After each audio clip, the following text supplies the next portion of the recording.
Est-ce qu'on peut adorer ce soir, ce matin?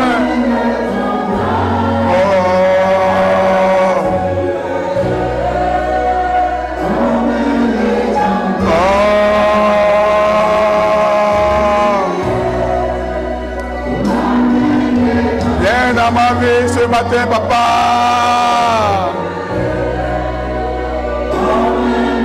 Viens combattre pour ce matin.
Dans ma vie,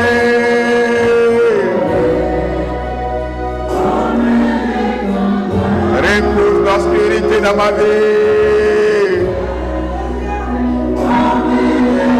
envoie ta lumière dans mon âme,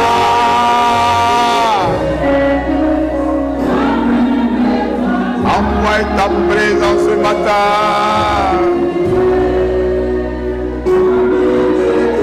Viens ce matin.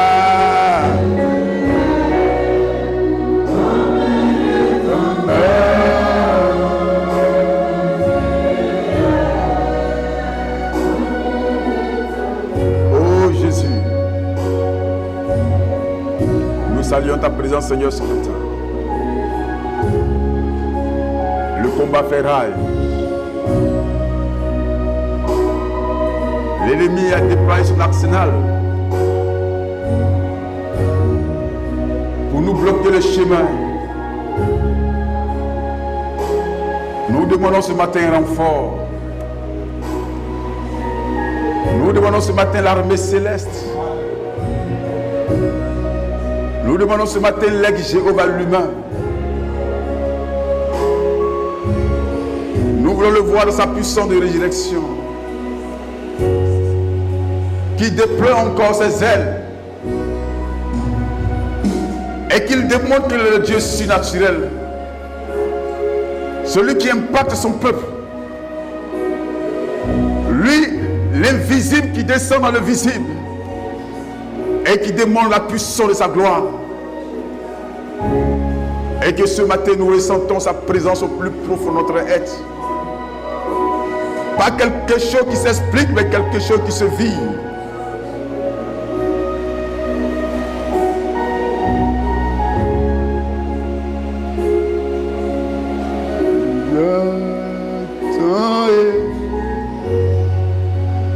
J'attends le son des anges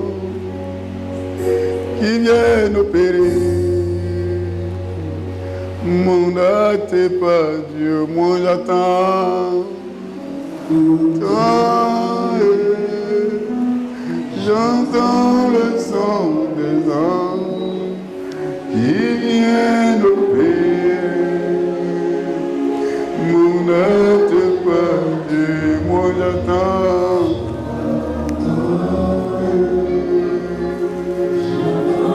Le son des anges qui viennent opérer. Mon acte est parti, moi j'attends. Oh mon frère,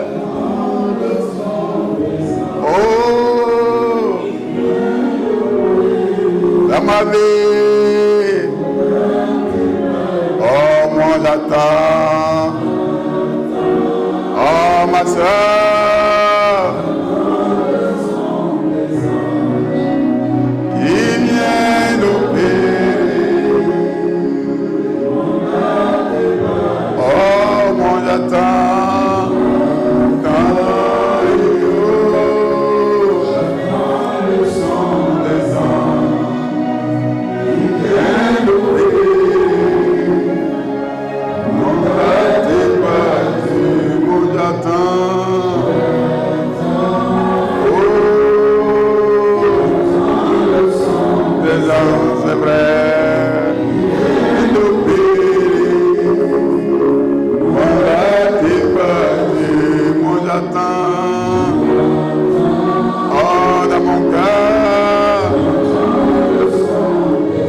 vie.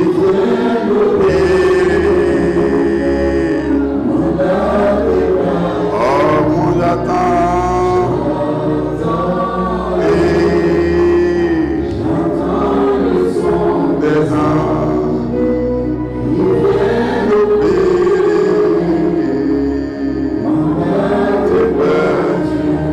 Alléluia. Tu peux saluer ton frère pour le grand shalom. Tu salues ta soeur. Que le nom du Seigneur soit béni.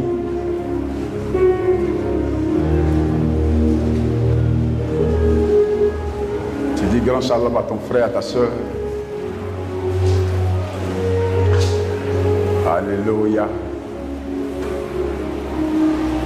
Oh, moi j'attends le son des anges qui viennent opérer. Le mandat n'est pas Dieu, moi j'attends, c'est vrai, le son des anges qui viennent opérer. Oh, moi j'attends dans mon cœur. Oh, viens opérer. Oh, moi j'attends, moi j'attends le son des anges qui viennent opérer. Mandaté par Dieu. Alléluia. Que le nom du Seigneur soit béni. Nous approchons toujours l'église. Nous étions ici depuis le mercredi. Nous avons parlé de la formation de l'église, l'appel de l'église. Que nous sommes dans une formation. Dieu doit enlever en nous la peur. Alléluia. Et frère me dit que il va enlever la peur par le moyen de la parole. Et même que la peur, c'est le plus grand ennemi de Dieu, ou le plus grand ennemi du croyant. Alléluia. Et nous étions ici hier, nous avons longuement prié, et je sais que Dieu nous a écoutés. Alléluia. Voilà, donc comme je l'ai dit, venez toujours dans un esprit de prière. Amen. Nous demandons quelque chose de surnaturel. Quelque chose qui va ébranler le monde. Quelque chose qui va faire que le monde viendra se prosterner devant nous. Alléluia. Le monde doit reconnaître que nous sommes des enfants de Dieu. Alléluia. Voilà, donc cette chose-là, ce n'est pas donné aux paresseux, ce n'est pas donné à des hommes feignants, mais à des hommes courageux. Amen. Des hommes qui n'ont pas peur de passer par le feu de Nebuchadnezzar. Et ils sont prêts à relever le défi.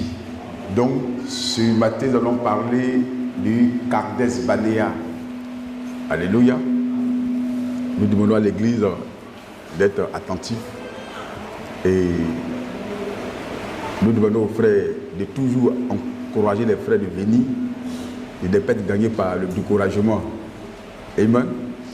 Là, nous sommes dans un monde où les choses basculent. Mais quand tu as le prophète avec toi, tu es une personne avisée. Amen. Donc pour nous, ce n'est pas quelque chose qui nous surprend. Toutes les décisions qui sont prises sur l'échelle mondiale, internationale, partout, quand ça arrive, on sait que ça, c'est l'accomplissement des Écritures. Amen. Voilà, donc on se tient debout. Nous allons lire la Bible et puis lire quelques citations et puis prier et puis partir. Puisque hier, nous étions ici, vous êtes venus dans un mois de jeûne et je sais que vous êtes fatigués, donc le temps de vous laisser partir et revenir encore le mercredi encore avec une autre force. Donc on va prendre Nombre 13, on se tient debout. Je vais demander à un frère de ce côté-ci de lire.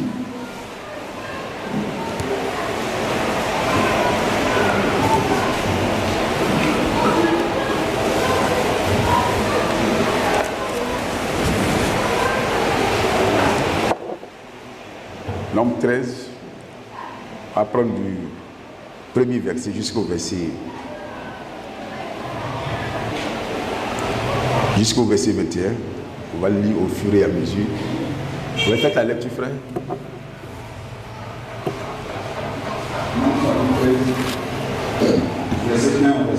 Donc, nous sommes en train de situer la position de l'Église de manière prophétique. Alléluia. Donc, je veux que vous suivez attentivement Kades Barnea. Donc, l'Église à Kades Barnea. Ce n'est plus Israël qui est à Kades Barnea, c'est l'Église qui est à Kades Barnea. Donc, frère, lis. L'Éternel parla à Moïse et dit: envoie des hommes pour explorer le pays que je donne aux enfants d'Israël. Tu enverras un homme de chacune des tribus de leur père. Tous seront des principaux d'entre eux. Donc je veux que nous asseyions pendant que le frère lit attentivement. Donc, Israël était en esclavage pendant 400 ans. Et la Bible déclare qu'il y a un nouveau pharaon qui ne connaissait pas Moïse, qui a commencé à asservir le peuple. Et le peuple s'est mis à crier, selon Exode 1, pour que Dieu leur apporte, ou Dieu leur apporte la délivrance. Alors, dans leur cri, Dieu leur a envoyé Moïse. Alléluia. Voilà. Mais le peuple n'était pas prêt à recevoir Moïse. Et Moïse lui aussi n'était pas aussi prêt aussi à délivrer le peuple.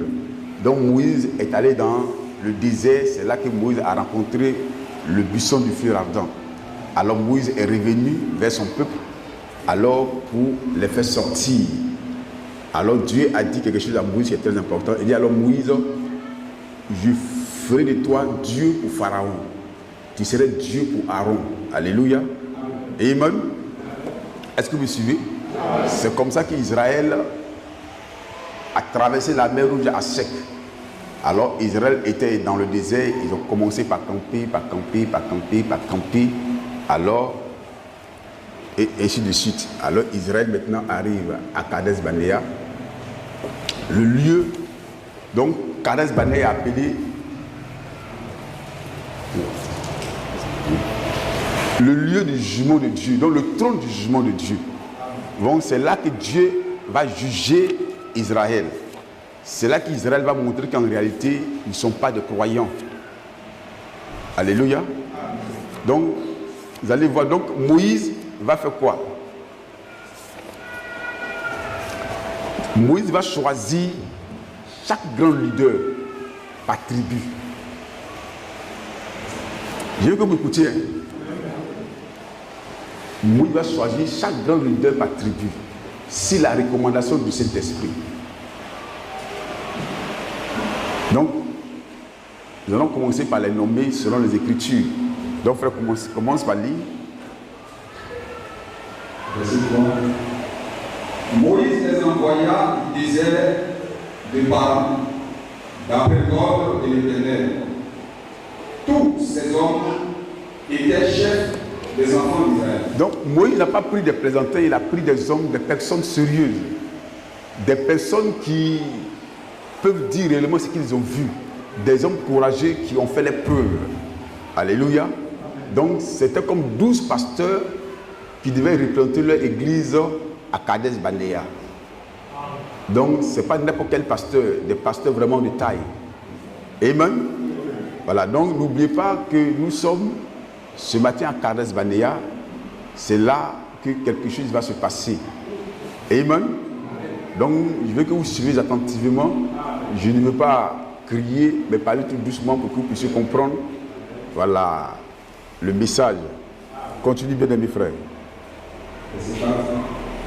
Voici les noms pour la tribu de Ruben. Donc, Ruben qui est né. Shama.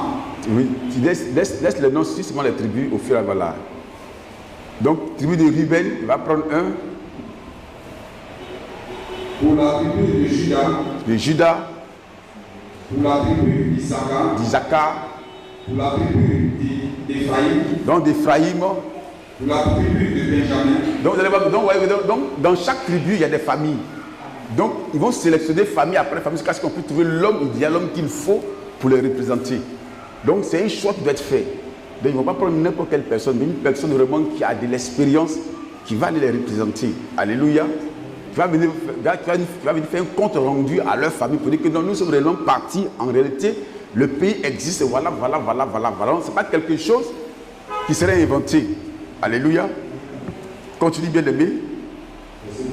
Pour la tribu de Zabulon, pour la tribu de Joseph, pour la tribu de Dan, pour la tribu d'Azer, pour la tribu de Naphtali, pour la tribu de Gad. Continue. Verset 16. Quels sont les noms des hommes que Moïse envoya pour explorer le pays? Moïse donna à Osée, fils de Nun, un nom de Josué, le nom de Josué. Donc ici on va oser qui va s'appeler maintenant chose et on va changer son nom qui va s'appeler Josué. En le thème qui est le type d'une nouvelle génération. Donc quand vous allez suivre attentivement, vous allez voir que nous sommes dans un temps de transition pour passer à une autre chose, à une autre étape de notre adoration. Amen. Et quand je lisais un peu la brochure en temps de l'esprit, Frère Ram dit, c'est vrai que nous avons de nouvelles églises, des nouveaux pasteurs, mais l'ancien système ne change toujours pas. C'est ça qui est le problème. Alléluia. Or, il faut que l'ancien système change. Et je ne sais pas si vous me suivez. C'est que c'est une nouvelle église, c'est un nouveau pasteur. Mais il a les mêmes habitudes que l'ancien groupe. Alors, il ne peut pas faire évoluer le peuple. Donc, il doit apporter quelque chose de nouveau. Amen. Alléluia. Vous me suivez? Amen. On peut continuer, bien mes frères. Verset 17.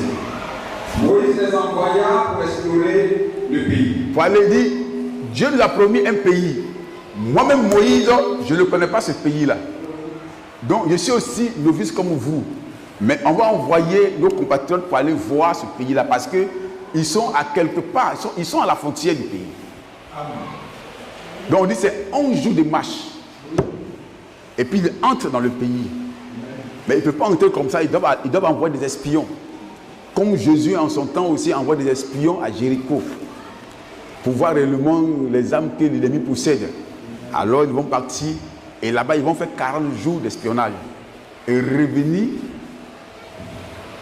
avec quelque chose. Continue, frère. Le pays de Canaan, il leur dit, montez ici par le midi et vous monterez sur la montagne. Vous verrez le pays, ce qu'il est, et le peuple qui l'habite. S'il est fort, s'il est en petit ou en grand nombre, ce qu'est le pays où il habite. S'il est bon ou mauvais, ce que sont les villes où il habite. Donc, vous voyez, Moïse a voulu avoir vraiment de la certitude.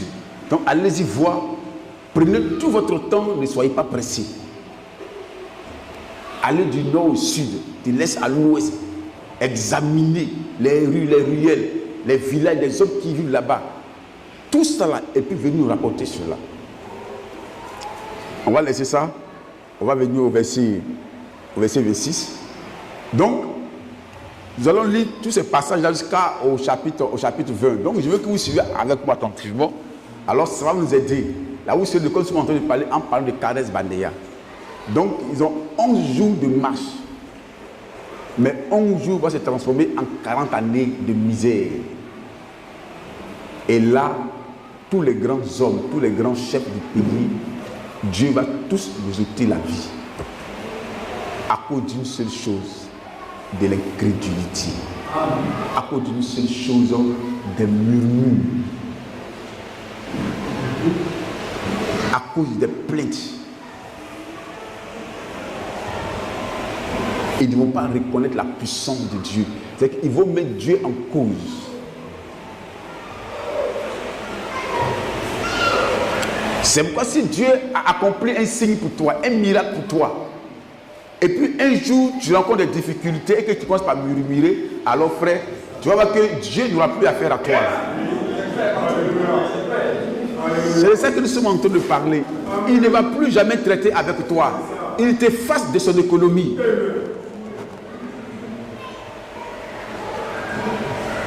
C'est comme aujourd'hui tu as travaillé et tu perds ton travail et peut-être après ton travail, alors tu commences à injurer tout le monde.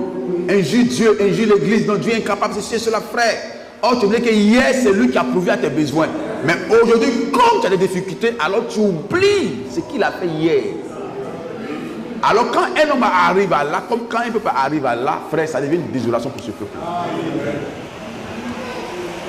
C'est pourquoi nous allons lire chapitre après chapitre, verset après verset. Et nous avons vu le vendredi dans Matthieu 14 au verset 22 que Jésus a dit aux disciples, dévancez-moi, allez-y. Or, avant qu'ils ne partent, Jésus avait déjà accompli un grand miracle devant eux, la multiplication des pains. C'est que 2 pains et 5 poissons, Jésus a multiplié cela et puis il a nourri 500 personnes, sans compter les femmes et les enfants. Donc si on évalue, au moins Jésus a nourri au moins 1500 personnes. Alors c'est même que Jésus a nourri, il n'y a même pas 24 heures. Et il a dit, allez-y traverser le Jourdain. Et pendant qu'il traversait le Jourdain, alors Jésus était absent. Et chacun d'entre eux a commencé à rendre témoignage de comment Jésus l'a appelé au Seigneur. De quel miracle, comment il est venu, les exploits de Jésus. Et il montre qu'il y a une femme qui avait une plaie de sang pendant 12 années. Jésus n'a pas prié, elle a simplement touché les pans de sa robe, elle a été guérie. Je dis Amen. Alors il se rend compte qu'il frère en face d'eux, voici un homme qui arrive, qui marche sur les eaux. Ils ont oublié tout à l'heure leur témoignage. Ils ont commencé à avoir peur. Mais qu'est-ce qui se passe? Mais qui vient là-bas? C'est qui? Oh! C'est pourquoi ce matin, je veux enlever la peur de votre esprit. Parce que le troisième poule doit être en mouvement. Et Dieu ne manifeste pas le troisième poule à des hommes qui sont des feignants, à des hommes qui sont des paresseux, qui ont peur d'avancer. Et comme il a dit, il ne sera rien de jeûner et de prier et ne pas s'emparer des promesses de Dieu. Il dit alors arrête de jeûner et arrête de prier. C'est que frère, dans le message, on a beaucoup de pasteurs plaisantés.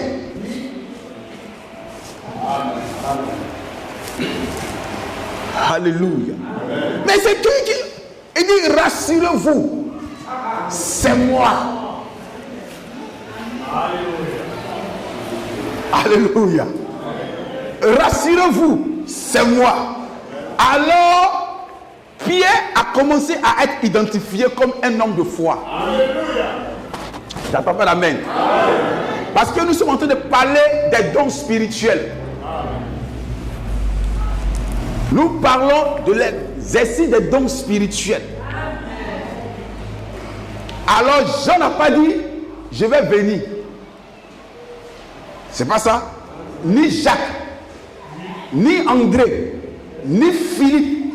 C'est Pierre qui a pris son courage à dire Seigneur, si c'est toi, permets que je vienne vers toi. Et le Seigneur a ordonné. Simon-Pierre, viens.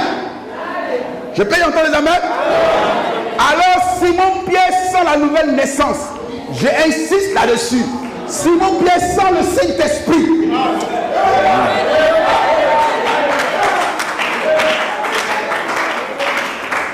Je veux entendre la gloire à Dieu. Simon-Pierre n'était pas à la chambre rose. Simon-Pierre était sans Dieu. Dieu n'était pas en Simon-Pierre. Et Simon-Pierre a cru. Et il a commencé par marcher. Alors Simon-Pierre a commencé à montrer que lui, il a une foi en Dieu. Comme que sa foi soit une foi pentecôtiste qui est ballottant, mais au moins il a pris ce risque-là. Oh, mon frère, nous devons être des authentiques pentecôtistes qui prennent le risque d'exécuter la parole de Dieu. Jésus n'a pas été jugé parce qu'il est tombé. Jésus a simplement relevé.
sur la tente d'assignation, devant tous les enfants d'Israël.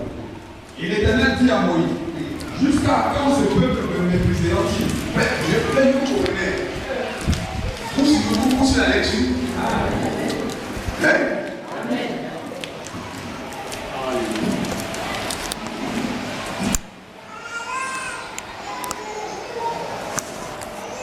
Frère, avec ta vie, tu vas prendre le 10-11 et puis on va s'arrêter là. Et puis le dimanche, on va continuer. Il frère lit. On va s'arrêter sur ce chapitre-là. Puis le dimanche, oui, 10, voilà. Continue. Frère, écoutez attentivement. Et l'Éternel dit à Moïse, jusqu'à quand ce peuple? Frère, écoutez attentivement. Dieu dit à Moïse, jusqu'à quand ce peuple-là va pas me mépriser? Oui, pasteur. C'est quand tu murmures, tu es en train de mépriser Dieu. Quand tu ne crois pas, tu le méprises. Et ça, Dieu ne peut pas te pardonner. Continue, frère.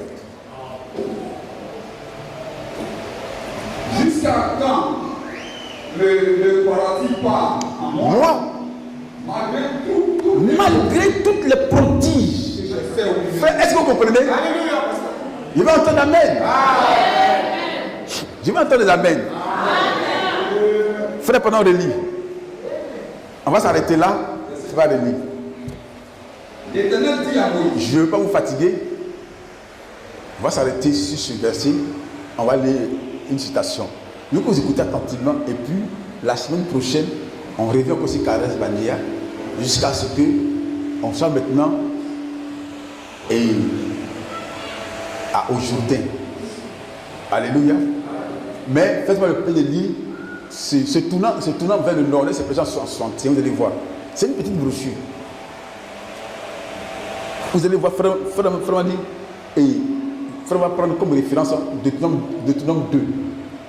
Vous allez voir que quand Israël sera en train de camper, il va dire que non, laissez les Moabites, laissez les Donites, laissez ceux-là. Il dit laissez ceux-là parce que j'ai donné à chacun son territoire. Que tu ne peux pas faire un assemblée de Dieu, un fils de Dieu. Tu vas faire un fils de Dieu, un assemblée de Dieu. C'est vrai que quelqu'un qui veut être membre de l'église, laisse-le être membre de l'église. Toi, continue. Mais quand tu n'es pas encore arrivé, où dois tu arrives? Vous me suivez? Donc, nous ne serons pas, on ne va pas être trop pressé. Personne n'est trop pressé. Vous ne devez pas saisir le message. Donc, frère, lis. Donc, on s'arrête sur ce chapitre, sur ce verset-là. À la maison, réalisez cela. Verset 11. Et l'Éternel dit à Moïse. Donc, l'Éternel dit à Moïse. Jusqu'à quand ce peuple me méprisera? Jusqu'à quand ce peuple va-t-il me mépriser? Jusqu'à quand? Frère, une minute.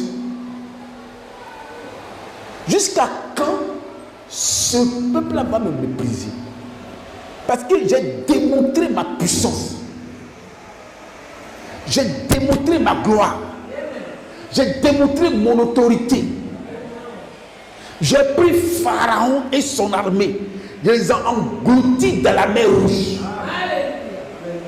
J'ai fait descendre la manne du ciel.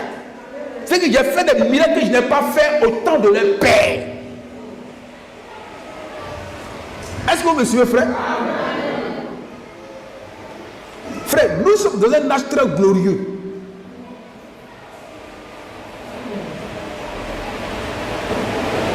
Un âge très glorieux.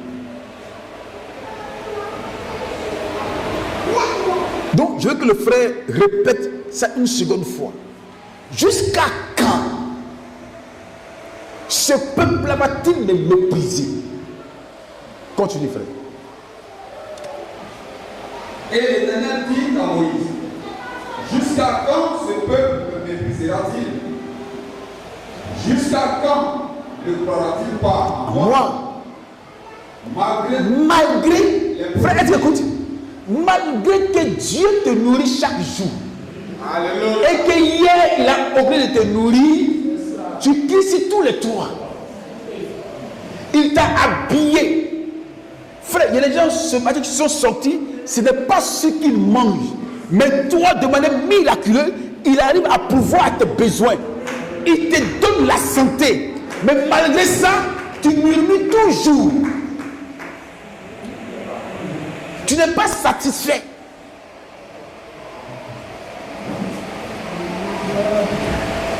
Je ne sais pas si vous comprenez le mécontentement du très haut.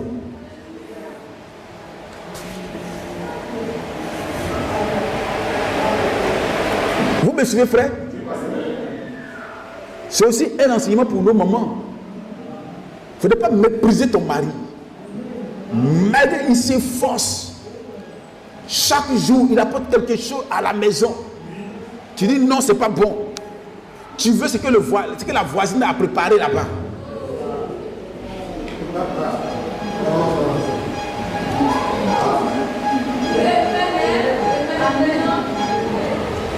Est-ce qu'il faut me suivre, frère? Nous sommes au trône du jugement. Quand on parle de jugement, c'est que si tu es coupable, on va te condamner. C'est ce que ça veut dire.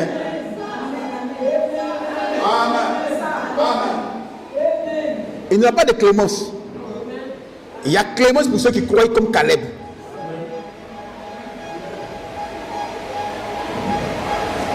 Les temps sont difficiles. Mais toi, tu arrives chaque fin du mois à percevoir quelque chose. Tu trouves que Dieu n'est pas bon. Tu es en parfaite santé. Il y a quelqu'un qui croupit sur l'hôpital. Peut-être qu'il a investi tout son argent pour la santé, il n'a toujours pas. Mais toi, tu as tes deux pieds là, tu dis que non, il n'est pas bon.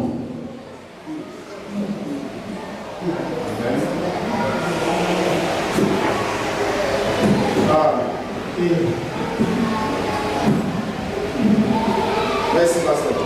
Comme hier, tu as crié, il dit petit, attends un peu. Tu dis non, je veux ça maintenant. Et il dit maintenant, c'est pas bon pour toi, il faut attendre demain. Tu dis non, je veux ça maintenant.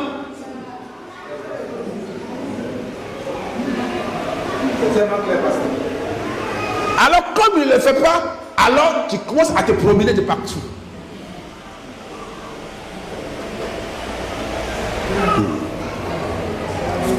Bien-aimé, le trône du jugement de Dieu à Kadès Barnéa. Là, le grand Moïse, là, Aaron, quand on on dit c'est là que Marie est morte. C'est là que Dieu a dépouillé Aaron pour dire Aaron, tu ne entreras pas dans le pays. Tous les grands leaders de son temps sont tous partis. Donc, frère, lis maintenant ça et puis nous allons dire merci au Seigneur. Dis merci au Seigneur. Je veux entendre merci, Seigneur. Je ne veux plus murmurer. Je suis plus de la vieille école. Et je suis de la nouvelle génération. Des hommes sont capables de faire vivre la parole. Qui croient en toute la promesse de Dieu. Même s'ils voient le contraire, ils avancent toujours.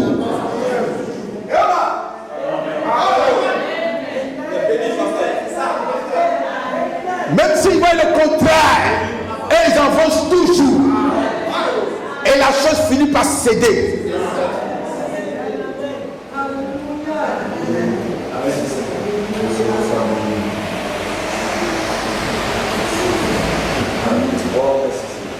Frère, voyons dans le naturel. Franck, mort. Coolman, mort. Billy Paul. Tous les grands hommes que nous connaissons sont en train de mourir. Même il y a un second de Barouti, qu'on appelle Papa Chouza, lui, il est mort. On est enterré.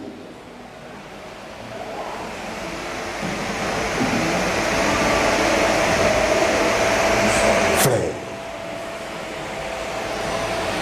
je ne veux pas que tu sois de la nouvelle génération avec l'ancien système. Ça serait pire pour toi. Très pire. Pire. C'est qu'on voit un enfant, mais dans son corps, il y a un vieux qui habite son corps. Quand il parle, il dit, mais toi tu n'es pas un enfant. Il dit, non, il n'est pas un enfant. Hein. Mais il a la lui d'un enfant. Et ça, tu n'es pas un jeune d'église comme ça.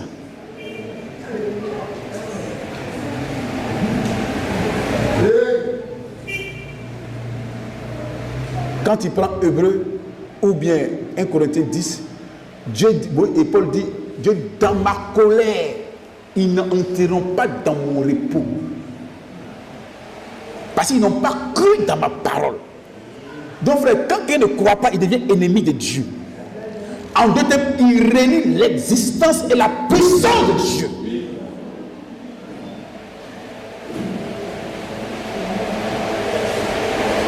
Lui qui t'a nourri hier, s'il ne l'a pas fait aujourd'hui, attends. C'est quoi dans la formation, on dit quoi? Dieu doit t'enseigner de la patience. Comprendre les vertus, on dit ajoutez à votre foi la vertu, à la vertu la connaissance, à la connaissance la patience. Si tu n'es pas patient, commence à être patient. Si tu n'aimes pas attendre, commence à attendre. Si tu es trop pressé, tu n'es pas arrivé là où tu t'en vas.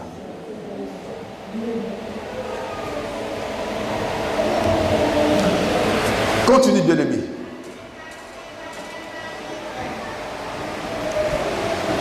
Israël a Kadès-Barnéa, paragraphe 10. Eh bien, combien notre leçon de ce soir est merveilleuse. Comment Dieu a donné Israël comme un type pour annoncer ce qui serait.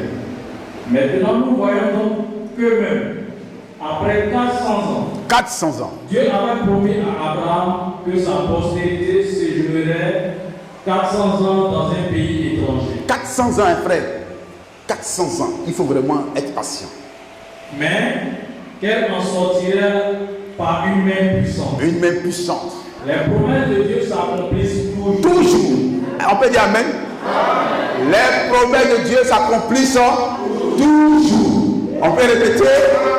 Les promesses de Dieu s'accomplissent toujours.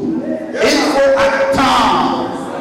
Même si ça tarde, il faut attendre. Parce que la prophétie est en marche. Et elle finira par s'accomplir.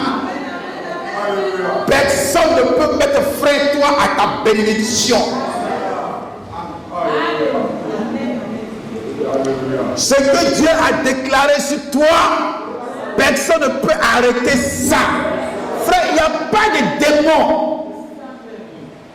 C'est un décret céleste. C'est une résolution céleste. Et dit, moi le même qu'ils a chassé de la Palestine, moi le même je vais les ramener. Frère, il ne l'a pas fait. Est-ce qu'il ne l'a pas fait? En faisant quoi? Il a envoyé Adolf Hitler, il a envoyé Mussolini, il a envoyé Stanislas.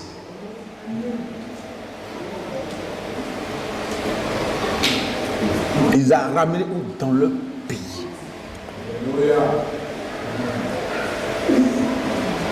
La prophétie est en marche. Ce qui déclare sur ta vie, personne ne peut empêcher ça. Personne ne peut empêcher la parole de Dieu de se réaliser. Même Dieu lui ne peut pas empêcher ça. Et la parole qui sort de ma bouche ne revient pas à moi sans accomplir cette puissance-là. C'est pas quand je dis j'ai une prophétie sur ma vie, je ne peux pas échouer et je n'échouerai jamais. Je suis né pour être un fils de Dieu. Je suis né pour être une sémence d'Abraham. Je suis né pour être un héritier. Et personne ne peut me dissuader. Alors, lorsque Joseph était en Égypte, il était au sol de sa mort. Il a dit à ses frères, Je sais que Dieu va nous visiter. Ne laissez pas mon corps en Égypte. Et frère, tout juif qui regardait le corps de Joseph savait qu'un jour la délivrance allait avoir lieu. Alors quoi, ton point de référence, c'est la croix. Si la croix a existé, il n'y a aucun démon sur la terre qui peut te retenir là où tu es. On dit par sa mort, il a livré Satan en spectacle. Il a dépouillé Satan. Toute l'ordonnance qui nous condamnait, il a rendu sans effet.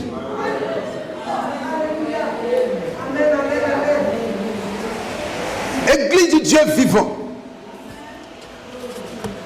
Je cite la parole de Dieu pour toi.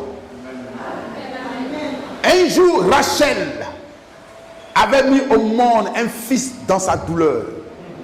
On va terminer avec ça. Vous me suivez? Est-ce que vous me suivez? Je veux que vous soyez concentrés. Ben, Dieu a voulu qu'on arrête parce que vous n'êtes pas concentrés, parce que vous commencez à être fatigués. Et que vous soyez concentrés. Alors Rachel, dans sa douleur, a mis un fils au monde. Et elle a déclaré ce fils. Elle dit enfant de douleur. Mais au même moment qu'elle posait la parole sur le fils, il y avait un prophète qui était là. Il dit non, ce nom ne convient pas à cet homme-là. Je vais changer son nom. Je vais l'appeler Benjamin, l'abondance. Alors ce matin, frère, si une chose négative est sur ta vie, il y a un prophète dans le camp qui peut changer la situation, qui peut renverser la situation. C'est le Seigneur Jésus-Christ. Il peut changer ton histoire de la négativité à la positivité. Quel message? Il y a l'onction suffisante dans la parole pour chasser chaque démon sur votre vie. Il y a l'onction sur la parole pour impacter votre âme. Ce que tu as à faire, c'est de citer la parole, la promesse qui te concerne. Je vous enverrai Élie le prophète. Lorsqu'Élie vient, il te place à la place qu'il faut, en tant qu'héritier légitime et légal du Dieu Tout-Puissant.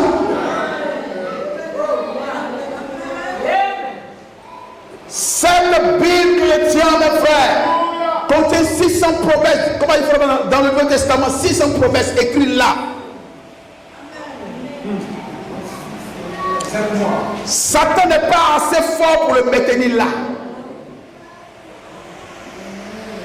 Quand Jésus est mort, ils ont roulé une grosse pierre. Ils ont fermé son sépulcre. Ils ont placé des soldats là pour assurer la garde.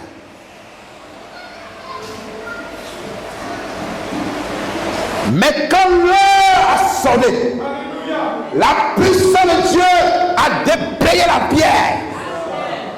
Les soldats ont fui. Jésus est sorti victorieux. Et il était dans la ville avec ses disciples pendant 40 jours, allant sur la puissance du royaume. Et il dit même que le Père m'a envoyé, je vous envoie. Recevez le Saint-Esprit. Recevez la puissance d'en haut. La seule chose qui impacte le monde, frère, c'est la puissance de la résurrection de Jésus-Christ. Satan n'a pas peur de ce que nous faisons. Il a peur d'une onction forte. Une onction du guerrier de David. Frère, continue. Merci Seigneur. On peut se tenir debout. Les promesses de Dieu s'accomplissent toujours. Dieu fait que sa parole soit toujours vraie. Soit toujours vrai. Les engrenages de la roue prophétique de Dieu tourne lentement, Tourne lentement, c'est ce qui nous effraie souvent. Tourne lentement, mais sûrement. mais sûrement. Et la chose arrive juste au lieu et au moment indiqué. Indiqué. C'est pourquoi Ce soir, alors que nous étudions cet exode de l'Église, je crois que nous sommes de nouveau en exode. en Exode. Je crois que Moïse, imparfait type de l'organisation Imparfait type de l'organisation de de l'Église qui a manqué Dieu, qui a manqué Dieu, représente l'Église dans ses échecs révèle l'Église dans ses échecs vis-à-vis de Dieu. vis-à-vis de Dieu. Et Josué, Et Josué, le nouveau conducteur, le nouveau conducteur, et Josué fit passer passé Israël de l'autre côté jusqu'à la Frère, terre. est-ce qu'on peut aller de l'autre côté du Jourdain? C'est là qu'il y a Dieu là-bas. Il y a la colombe de nuée, il y a la colombe de gloire, il y a la puissance de la résurrection. C'est parfait. Si nous considérons la manière dont Dieu a agi là-bas ce jour-là, Ce jour-là, tout allait bien. Il pensait qu'il s'était établi définitivement. Mais lorsque le temps de la promesse approcha, se leva un pharaon. qui n'avait pas connu Frère, Joseph. vous pensez que Pharaon doit venir? Il doit venir. Si c'est la parole, ton jeune est prié ne peut pas l'empêcher de venir. Parce qu'il doit venir pour te pousser à bout. Donc quand il y a un problème, c'est pour pousser un fils de Dieu à bout. Pour que sa foi arrive à s'extérioriser. Où est la foi des fils de Dieu? Le nouveau pharaon, ce sont les problèmes que tu as chaque jour. Tout se complique autour de toi, c'est le nouveau pharaon. Pour que ta foi puisse parler. Les choses commençaient à aller différemment. Et ce fut le temps de la délivrance. Le temps de la délivrance. Le peuple commença à gémir. Frère, est-ce que vous comprenez? C'est le temps de la délivrance d'Israël, du peuple de Dieu. Frère, quand on voit les choses venir, la dénou est paniquée. Ils sont agités. Mais nous, on voit l'accomplissement de la parole. Le peuple commença à gémir. À gémir. Et à pleurer. Et à pleurer. Et alors, Dieu descendit pour les délivrer. Comme c'est parfait. Alléluia. Est-ce qu'on peut dire Amen? Est-ce qu'on peut dire Amen? Je veux entendre les Amen.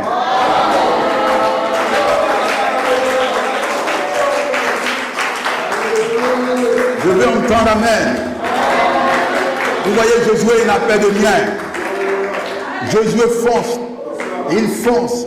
Il fonce et il fonce.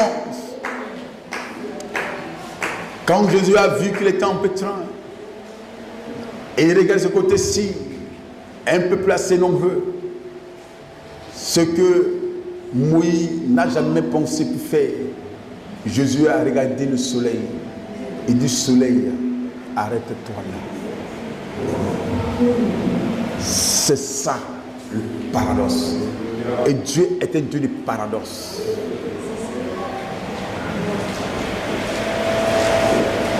Dieu n'est pas un homme.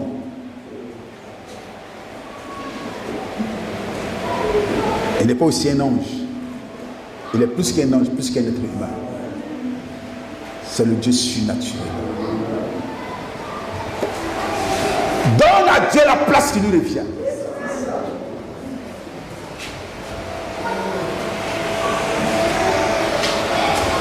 Laissons le surnaturel agir dans notre vie.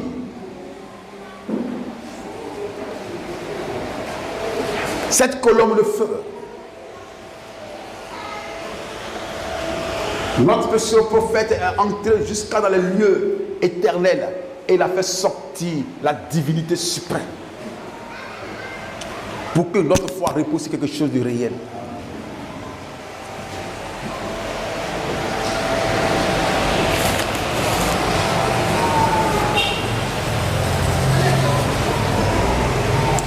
Alléluia. Alléluia. Oh, il est merveilleux, Jésus. Il est merveilleux, Jésus. Jésus est tout puissant. Jésus est le vainqueur de la nuit. Je ne sais pas si nous chantons ça. Brisant ses liens finaux. Alléluia. Jésus est ressuscité. Alléluia.